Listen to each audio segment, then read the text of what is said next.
How to live freely after being forgiven, not going back to the old way. I once heard someone say, being forgiven is easy, but living as a forgiven person, that's hard. That statement stuck with me. After I confessed, I felt relieved. I believed God had forgiven me. But just a few weeks later, I fell back into the same old sin.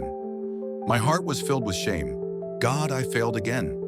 I'm so unworthy, I began to avoid prayer, avoid reading the Bible, avoid church, because I thought I was too sinful to be close to Him. And that's when God reminded me through Romans 6:6. Our old self was crucified with Him so that the body of sin might be done away with, so that we would no longer be slaves to sin. I realized I was forgiven, but I was still living like a slave. One day I reread the story of the woman caught in adultery, John 8. After Jesus said, "Neither do I condemn you," He added, "Go and sin no more." God doesn't just erase the past, He empowers us to live differently.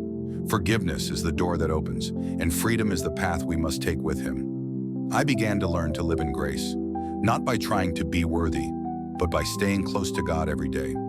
Pray when you're weak, read His Word when you're afraid, and be honest with God about all the emotions you're carrying.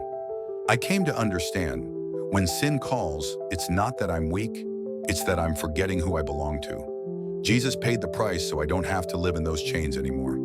If you want to live free after forgiveness, remember these three things. Stay close to God every day. Freedom does not come from willpower, but from a relationship with Him. Remind yourself of your new identity. You are no longer a condemned sinner. You are a child of God.